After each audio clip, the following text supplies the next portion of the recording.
Item number 18, continuation of reduced development impact fees for single-family residential development, consideration of reduced development impact fees for all other residential development types, i.e. duplex, multifamily, and mobile homes. Thank you, Mr. Mayor, members of the council. This is an item that has been in front, or at least a portion of this item has been in front of the city council for a couple of years now. And so we're bringing it back because it's that end of the year season to revisit the incremental increase or the planned incremental increase of impact fees for single family homes.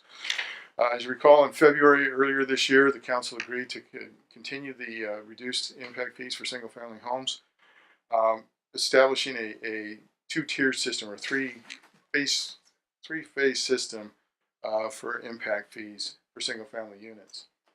December 17th of last year, the first increment, 1/3 of the difference, was added for single-family home impact fees beginning January of 2014.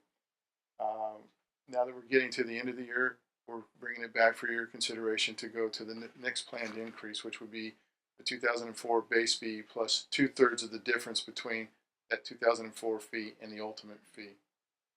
So, and I'll show you some numbers here in just a second. But in addition to that, what we're proposing to do as part of this year's consideration is to propose that the other residential impact fees, which would include in our fee program, duplexes, multifamily units, and mobile homes.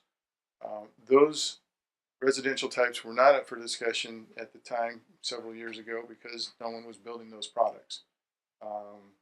And so now we're actually in preliminary discussions with a couple of different builders who are exploring the multifamily market.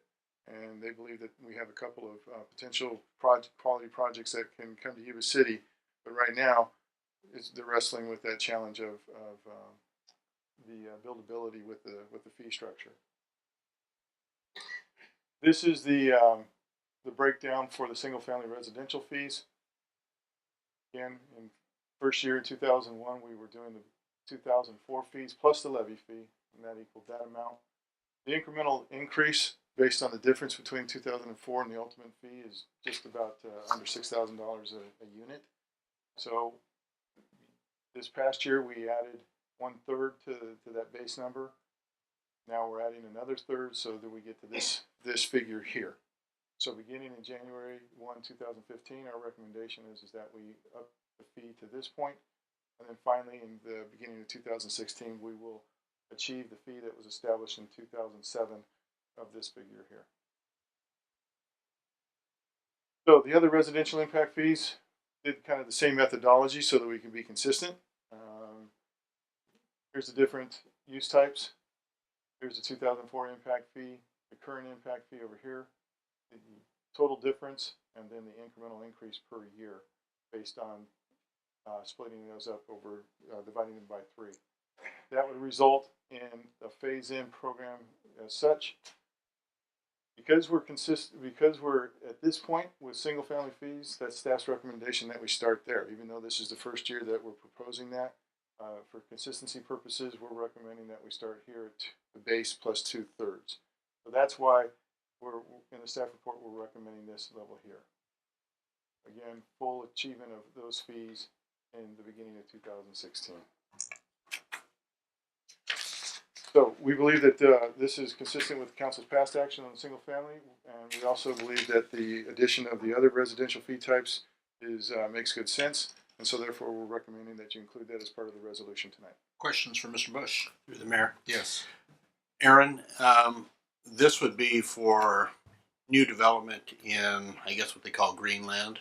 And if we were talking about an infill project within the city limits that already has streets and water and sewer there, how much different are they going to be than this here? Thank you for bringing that up, because that is something that we did include in this recommendation as well.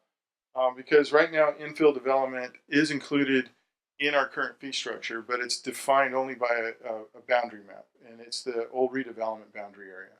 We looked at a variety of different ways to define it differently, but that was what we could come up with at the time. What we're recommending now is that as we've been having projects come forward, we've seen that there are other areas outside the redevelopment boundary that clearly meet what we believe is infill. And what we're defining as infill is projects that are surrounded on at least 3 sides. So 75% of the site is urbanized. And so it has existing water, it has existing sewer, it has existing streets, there's parks in the neighborhood.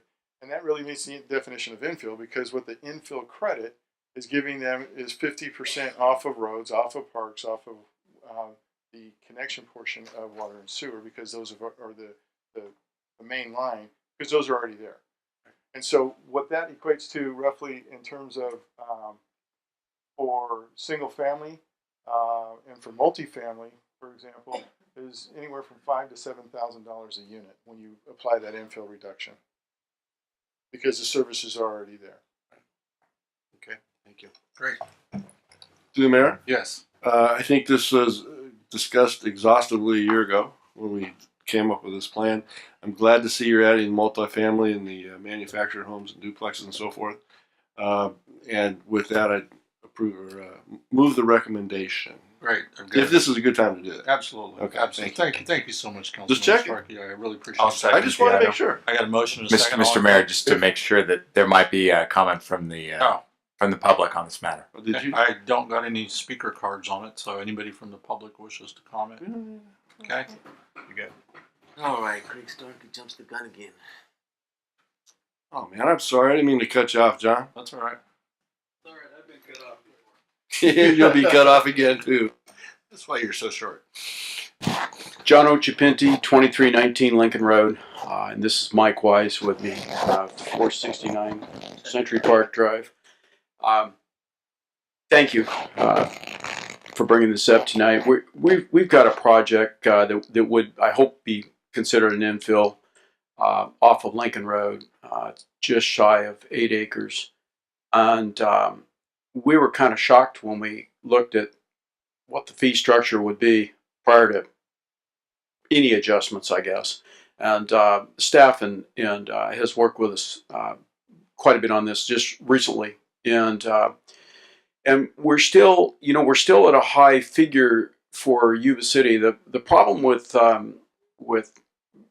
apartments in Yuba City is, or any town, you're going to get your market rents, and even if we consider high market rents in Yuba City, normally we like to see as a builder, as a banker, if you're in your land and your permits 25% of the project, that's about where you should be. And we think we're in our land right. We've made we've got the land tied up at a good figure, but what has sent us way over were the permits and fees. And in fact, before we started any adjustments, we were at close at 40% of the project cost. And keep in mind, we're wanting to be at 25 on the high side, land and permits and fees. And so we've worked out, and we're getting it down, but we're still a ways off. I guess to make it short, what I would ask is that since we're just pulling this multifamily into the circle, that maybe we could start that in the second year as opposed to the third year. In other words, keep in mind that the single family has been running for a while. The multifamily, and I'm sure you guys are aware of that, I don't think there's been any units built in this area of any size for 10, 12 years. I think the last good sized project that was built was out O'Banion Road that Eastridge did originally, and those got to be a good 12 years old now. And I think obviously it's a relation to the economy, but maybe more directly the fees, the fee schedule. You've seen apartments running. It's a strong segment of almost all of the cities in the areas now. Take Sacramento, Roseville, Chico, go wherever. Right now, a bright spot in the economy is multifamily, and we're concerned that in Yuba City, that beat me. I'll get off here in a second. That in Yuba City, it's been held up because of the fee structure. Thank you, John. Any other comments? We've got a motion from Councilmember Starkey. Ms. Lynn Miles wishes to. Well, she's coming to the dais. I'd like Oh, to make a no, comment. no, okay. she's No, not. she's Oh. not. Okay. So I'll make a comment anyhow. Okay. That the multifamily rates in Sacramento are about half what ours are. So the fact is that we are high, and Sacramento is a much larger jurisdiction than we are. So to have ours that much higher, it's significant. It makes it so financially it just doesn't pencil out. Yeah, and I think like John, you've said is, these are fees that we didn't even look at, and especially for infills, because we didn't have any infill projects. And even with the rest of these fees, knowing where construction was, we just kind of froze them. And so now, even with this increase in fees, we're not even nowhere near where we need to be. So it's definitely fees that we look at every single year coming back up and saying, are we in line? Are we too high? Are we too less? I'm sure if we're way below, I'm sure you're going to come and tell us that, hey guys, you guys' fees are too low, so you guys need to raise your fees. As all of our home builders come and tell us. One of the the driving factor is just the dollar per foot that you're going to get rent, and Right. and Yuba City is low. It's less than $1 on an average on a per foot basis. In a lot of the areas, you're going to see areas, Bay Area, you're going to see areas that are really going and growing, but they're getting $3-4 a foot rent. We're a long ways from that, and I think that that we can hit that dollar mark or maybe a little above it, but it still doesn't make sense with today's rates. To the mayor. Yes. Aaron, is there a reason why we're starting at year 3? Could we not look at starting at year 2? We're not going back to the beginning on this, but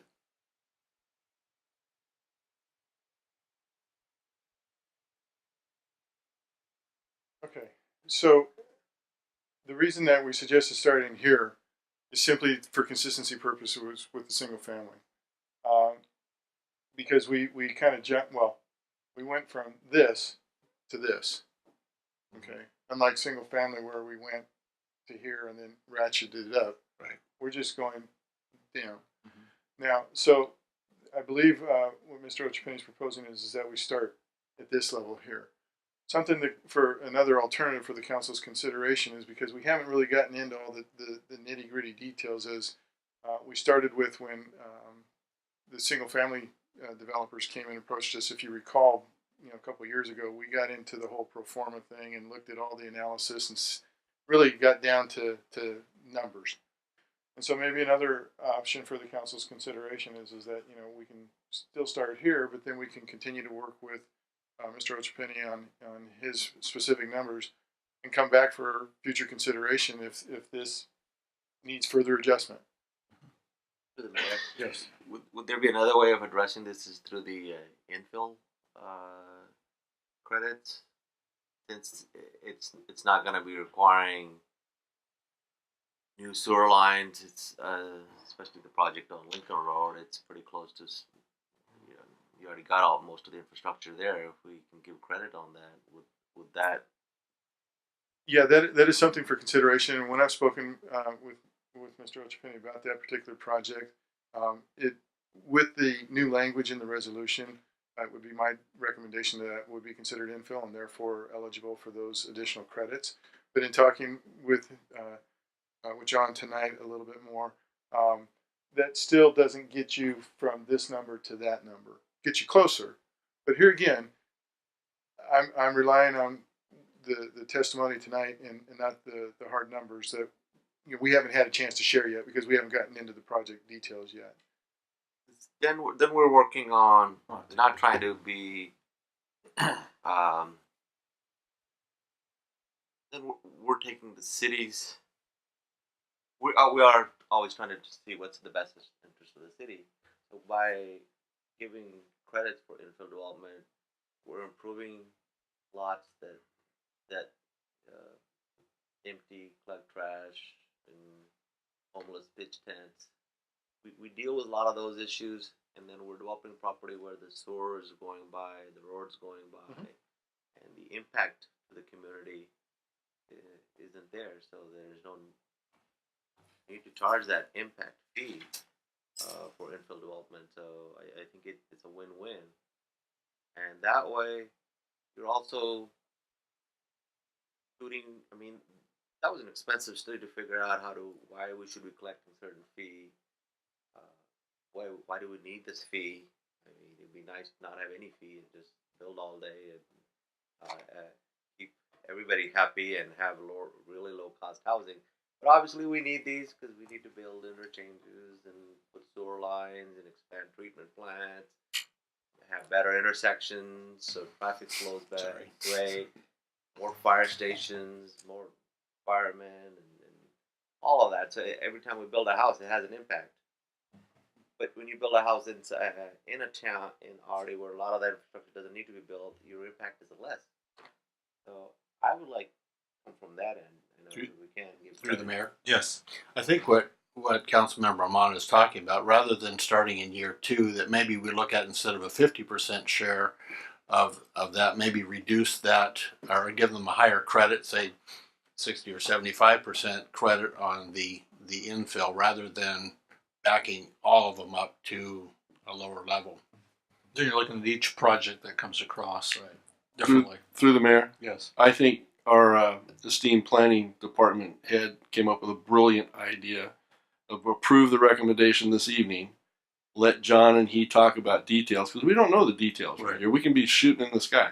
So you go back with John and come back with a separate recommendation that can be amended in the future. So I would say we approve the recommendation tonight that was made, and then you guys work it out. And if you think that we should come back with a lesser fee, bring it. Okay. Got a motion? Can I get a second? Well, you have the motion already in second, so we're just. Well, Did I second my own motion? Yeah. Yeah. Sorry. You made the first and you made the second. So. Okay. break's been Okay. Any other discussion at this point in time? Okay. Not all in favor signify by saying aye. Aye. Motion carries. Thank you.